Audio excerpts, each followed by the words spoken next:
Now on Heartland News at 5. This is a First Alert Action Day.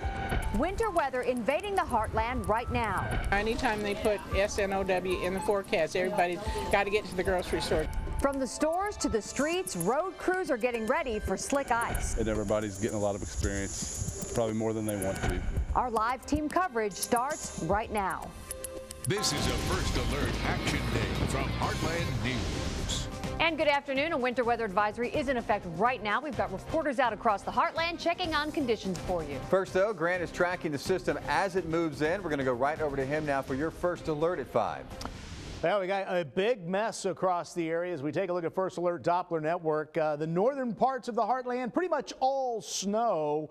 It's when we get south of Perryville, south of Marion in Illinois, we start to see a mixture of sleet, snow, and freezing rain. You get from Cape Girardeau south, it's mainly rain and sleet, but with temperatures well below freezing, we are getting significant icing situations. But again, this is all snow across southern Illinois, the northern parts of southeast Missouri, and some of it's coming down fairly heavily. We've had reports of over 4 inches of snow with this band just to the northwest of the Heartland. So that will be moving into our area over the next couple of hours. You can see across our southern counties, mainly rain here, Union City over towards Portageville, Caruthersville, but I did get a photo in Campbell of ice on cars. So we're seeing freezing rain here as well. And we've had up to 1/10 of an inch of ice already accumulating in parts of Ripley County. And once we get close to 1/4 of an inch of ice, that's when we start to worry about power outages. And we could definitely see that in this corridor from Poplar Bluff over towards Sykeston to Paducah, where we're probably going to see the most freezing rain occur over the next couple of hours. I'm expanding well out to the west to show you that we still got a lot of precipitation to get through. The edge has just entered our far eastern counties of Missouri. So we've got a good 4, 5, 6 hours to go with this mess. So those side roads are going to become very slick. Major roads and highways are doing okay right now, but as the sun sets, it's going to get much worse. And if you come to a road that looks white, just assume there's a layer of ice under it and drive slowly. We'll track this with Futurecast coming up shortly. All right, Grant, thank you. Let's get you outside now to take a look at the conditions. It's starting to get slick, as Grant just mentioned, so you're going to want to be smart if you have to drive on the ice. Taylor Clark is live in Carterville for us tonight. He met with a driver's ed instructor to find out how to stay on the road and out of the ditch. And Taylor, what did you find out?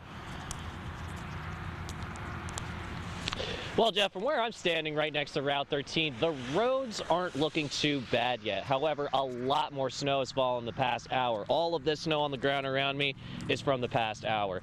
Crews have been out pre-treating the roads before the worst of this weather system hits. However, we are still expecting a lot of ice tonight. A driver's ed teacher at Murfreesboro High School tells me when it comes to keeping your car in control on the roads, it's all about taking it easy while driving. It's like somebody pulled the rug out from under your feet. The car will just start to almost like kind of have a mind of its own. Steer yourself out of those situations. Always steer in the direction of the skid. Let off the brake. Do not hit the brakes. That's just going to put you into more of a skid. So, if you feel yourself start to drift, both feet off the pedals and turn the wheel in the direction that you're starting to move. Coach Daryl Murphy also tells me if you have a 2-wheel drive truck, you might want to think about putting something heavy in the bed to add some traction to the wheels. And be sure to keep some emergency supplies in your car as well, just in case. Live local now in Williamson County, Taylor Clark, Heartland News. MoDOT officials tell us the first priority is to plow interstates and major roads and keep them clear. After that, MoDOT prioritizes the routes for plowing from highest volume roads to lowest. All remaining less traveled roads will be plowed to allow for any two-way traffic, concentrating on hills, curves, and intersections. After the storm ends, crews work on a 24-hour response until roads are in better shape. Potentially dangerous conditions across Missouri have the governor's attention right now. Isabel Hansen caught up with Mike Parson earlier today. She joins us now live from Sykeston. And Izzy, first, what's the weather like there right now? Kathy, it's been sleeting for about 2.5 hours here in Sikeston, and it doesn't seem like it's slowing down. My car even has a thin layer of ice on top of it. But I talked to Governor Mark Parson earlier, and he says that they've had briefings all day long at the Capitol on this storm. He tells me MoDOT crews have continued to fight this weather over the past 27 days in different parts of the state. But he says this is all part of what we go through in Missouri. And we just got to make sure we're prepared for it. And a big thing is just caution people to stay home. If you don't need to be out in this weather, the best thing you can do is just stay home and ride it out, and till we get a chance to get the roads fixed and make sure they're safe again. His #1 goal is to make sure everyone is safe, and I'll be out here live at 6 to give you an update on the conditions. Live local now in Sikeston, Isabel Hansen, Heartland News. Well, when driving in these conditions, IDOT officials remind you to make sure someone is aware of your travel, dress warmly, and keep a blanket and water in your vehicle. Also, before you drive, make sure to clear all the ice and snow away from your car. One of the biggest concerns with this wintry system, of course, is ice. If you're seeing freezing precipitation where you are, of course, you need to be careful. There could be ice before there's more snow the farther north you go. Let's check in with Nicole Cartmel. She's watching conditions up in Perryville for us. And Nicole, what's going on up there? That's right, Kathy. I am out here on one of the main roads right off the side of the highway here in Perryville. Let me get out of the way so you can see it. Just within the last hour, traffic has begun moving a lot slower.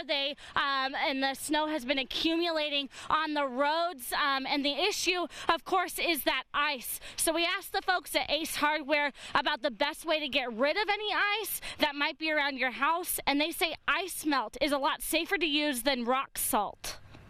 Salts usually will start to eat away at concrete, kind of etch it, which then will destroy your concrete and make it look really bad.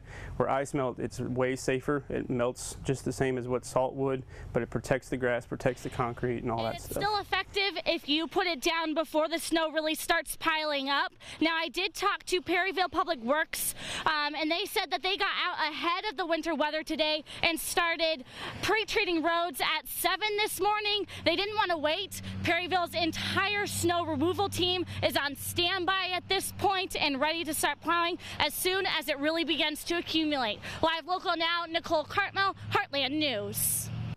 And as temperatures hover around or just below freezing, Illinois EMA officials remind all of us to keep a close eye on our gas tanks. Having it near full will actually help avoid ice in the tank and fuel lines, and you certainly don't want to break down on the side of the road in these conditions.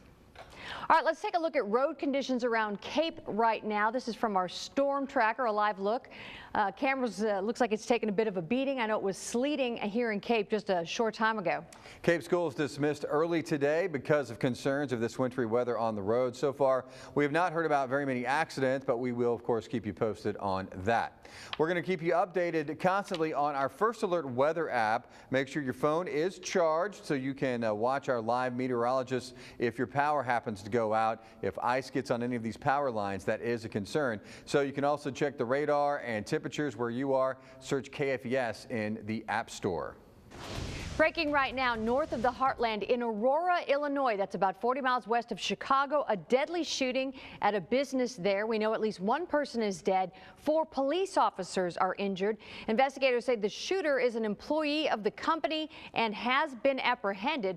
We also just learned that Governor J.B. Pritzker is set to hold a news conference on this deadly shooting at the bottom of the hour. We're working to stream that for you on the KFVS News app.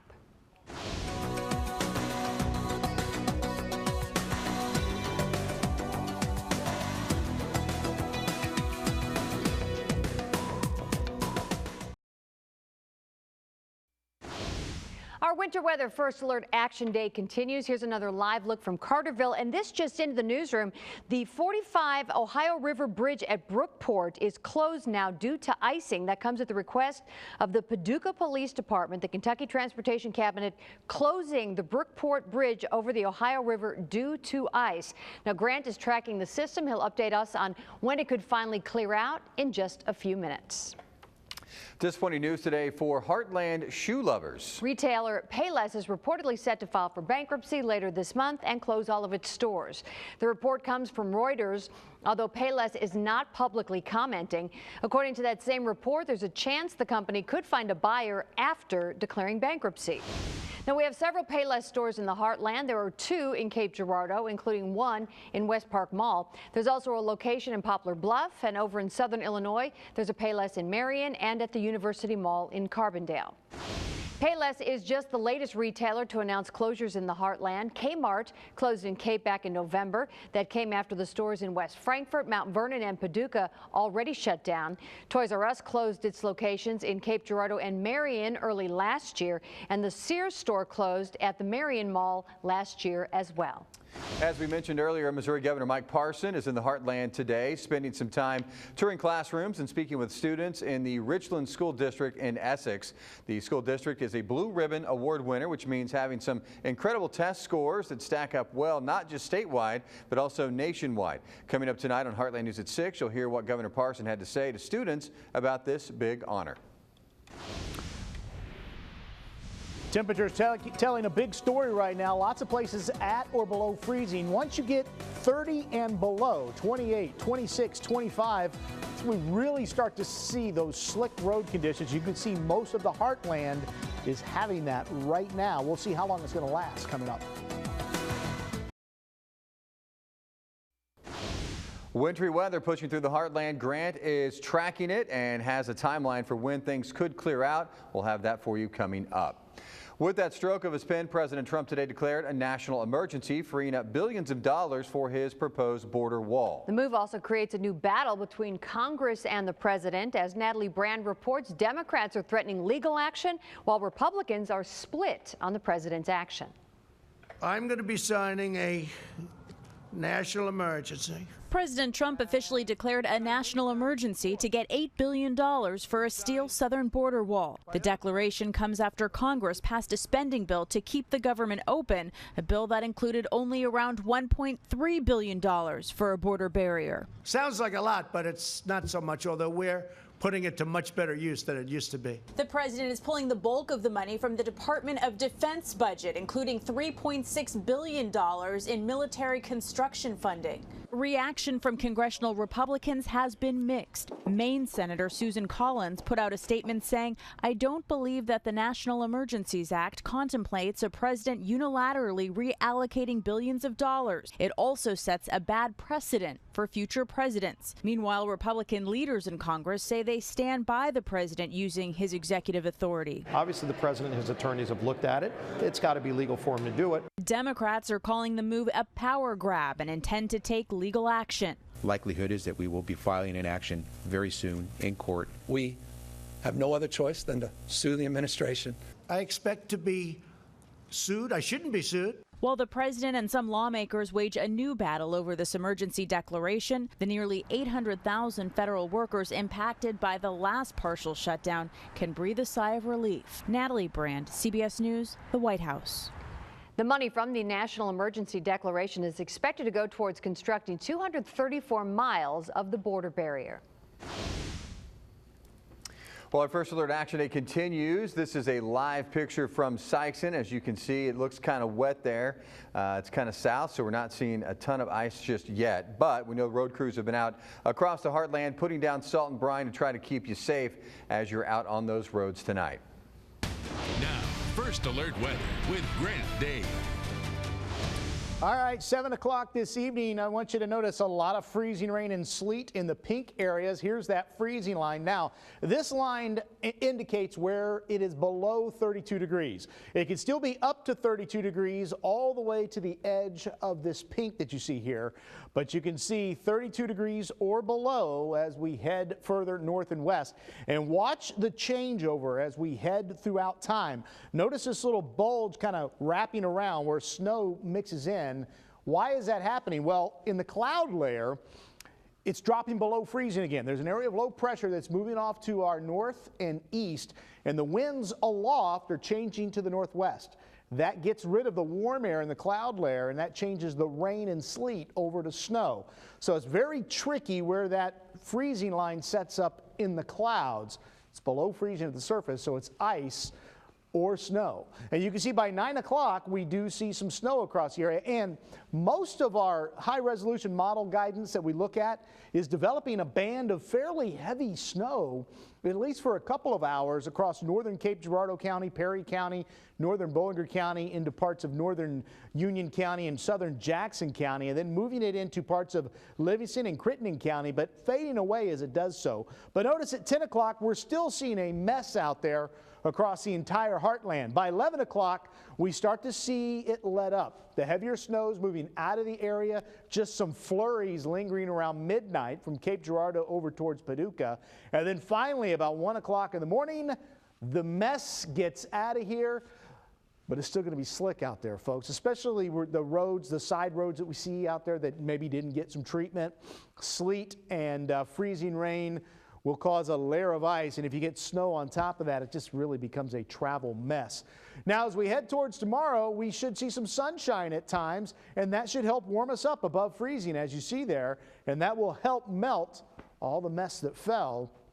But tomorrow night and early Sunday morning, another little disturbance comes through. It could bring some freezing drizzle, flurries, or light drizzle in a few areas, but it doesn't look like it's going to be near the impact that we are seeing from this tonight. So ice, this is our biggest concern, 1/10 to 1/4 inch of ice. Now let me reiterate, this is not a big ice event like we saw back in 2008 and 2009, but you still can get sporadic power outages and very slick travel when you start getting 1/10 to 1/4 inch of ice.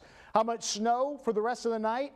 Well, a swath of 1 to 3 inches, with a few areas getting over 3 inches possible with that heavier band that could develop. And again, this could fluctuate 10 to 20 miles, but this gives you an idea of where the greatest threat, at least, of seeing snow overnight tonight. Now, tomorrow, much quieter but chilly out there as we warm up into the mid-30s by the late afternoon hours. And as we extend things out, again, Saturday night into Sunday morning, a little system's moving through. We are watching Tuesday into Wednesday closely, where we could see a little rain, snow again, but right now it is not looking near as impactful as the storm we are seeing today.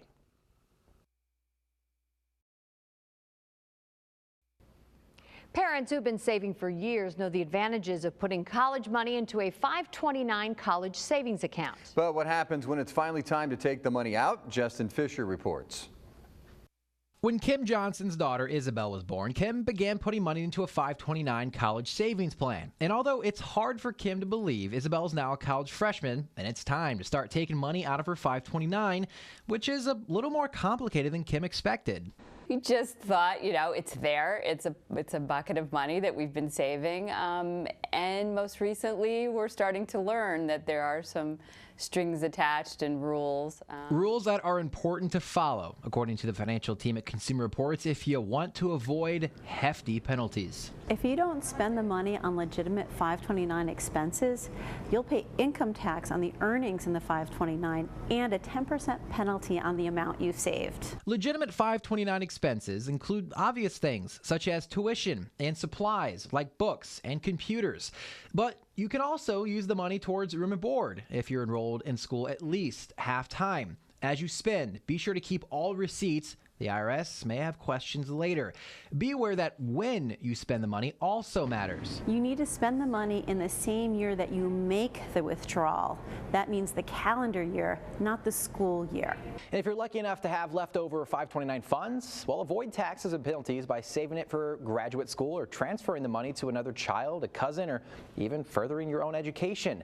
Consumer Reports says sometimes you can even use 529 money towards education costs for students in kindergarten through 12th grade, but only up to $10,000 per student per year. Just be sure to check with your plan administrator to find out what's covered in the plan that you choose. Live Local Now, Justin Fisher, Heartland News. Now, a better Heartland from KFVS12's Vice President and General Manager, Chris Conroy. Severe weather takes many forms. This time of the year, it's usually in the form of winter weather like snow and sleet and freezing rain and temperatures that make us long for those nice warm summers. Winter weather has the tendency to put us all into a sort of hibernation, which causes us to stay off the streets and stay inside where it's nice and warm and safe. But what happens when we need help? The next time we experience dangerous winter weather, take a moment and think of those dedicated people who serve all of us. For those who serve the public, oftentimes the option to just stay home sounds good, but they have a job to do. Everyone hates when the power goes out. Our first thought is, how are we going to stay warm? Then we celebrate when it comes back on like it's some kind of magic. Well, it's not magic. It's a hard-working person, most likely in a bucket truck, out in the weather, working hard to restore your power.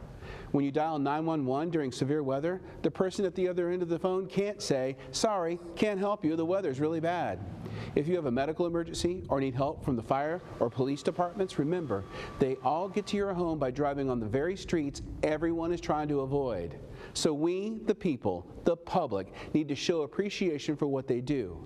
To all of our first responders, power company employees, businesses, and people who work hard during all kinds of severe weather, we need to collectively say, thank you. Knowing that you are there even when the weather is bad is a great service to all of us, and saying thank you makes this a better Heartland.